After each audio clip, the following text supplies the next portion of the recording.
যুক্তরাষ্ট্রের সাথে বাংলাদেশের কোনো গোপন চুক্তি নেই জানিয়ে পররাষ্ট্রমন্ত্রী জানান, রাশিয়ান তেল কিনতে যুক্তরাষ্ট্রের অনুমতি চাওয়া হয়েছে বলে যে প্রচারণা চালানো হচ্ছে তা সম্পূর্ণ মিথ্যা। তবে সাশ্রয়ী মূল্যে যে কোনো দেশ থেকেই তেল কিনবে বাংলাদেশ। মার্কিন রাষ্ট্রদূতের সাথে প্রধানমন্ত্রীর সৌজন্য সাক্ষাৎ শেষে সাংবাদিকদের এসব কথা বলেন তিনি। বিস্তারিত রাশিদুল কাদিরের রিপোর্টে। ঢাকায় নিযুক্ত যুক্তরাষ্ট্রের রাষ্ট্রদূত ব্রেন্ট ক্রিস্টেনসন প্রধানমন্ত্রী তারেক রহমানের সাথে সৌজন্য সাক্ষাৎ করেছেন। সচিবালয়ে প্রধানমন্ত্রীর সাথে এ বৈঠকে উপস্থিত ছিলেন পররাষ্ট্রমন্ত্রী। বৈঠক শেষে অপেক্ষমান সাংবাদিকদের সাথে কথা বলেন ডক্টর খলিলুর রহমান। জানান, মূলত দুই দেশের পারস্পরিক সম্পর্ক, রোহিঙ্গা ইস্যু ও সহযোগিতার বিষয় নিয়ে আলোচনা হয়েছে।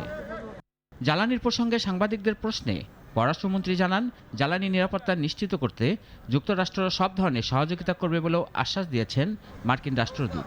আর তেল আমদানির জন্য নানা উৎস খুঁজছে সরকার বলেও জানান মন্ত্রী। কথা হচ্ছে, যুক্তরাষ্ট্রের সঙ্গে আমাদের কোনো গোপন চুক্তি নাই। এই যে চুক্তি সেটা আমরা প্রকাশ করে দিয়েছি। 2 নম্বর কথা হচ্ছে যে কেউ বলছেন যে এই চুক্তির কারণে আমাদেরকে আমেরিকার কাছে পারমিশন চাইতে হচ্ছে। একেবারে মিথ্যে কথা। এই রাশিয়ান তেল কেনার ব্যাপারে সব দেশের উপরে রেস্ট্রিকশন আছে, আমেরিকান রেস্ট্রিকশন। সুতরাং আপনাকে সেই রেস্ট্রিকশনের ওয়েভার চাইতে হবে। এটার সঙ্গে চুক্তির, বাণিজ্য চুক্তির কোনোই সম্পর্ক নেই। আমরা সব রকম সোর্স থেকে কিনব। আমরা চাইছি যে আমাদের ক্রেতারা সুলভ মূল্যে এই ডিজেল কিংবা অন্যান্য এনার্জি প্রোডাক্টগুলি পান।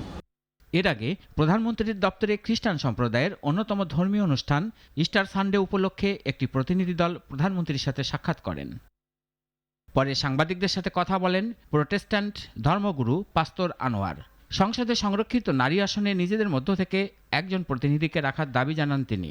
সংরক্ষিত নারী আসনে যেন একজন খ্রিস্টান প্রতিষ্ঠানদের মধ্যে থেকে একজন নারীকে নির্বাচন করা হয়। কিছু লোক খ্রিস্টিয়ান কল্যাণ ট্রাস্টকে কুক্ষিগত করে রেখেছে অভিযোগ করে খ্রিস্টান সম্প্রদায়ের নেতারা তা পুনর্গঠনের দাবিও জানান। রাশিদুল কাদির, নাগরিক, ঢাকা।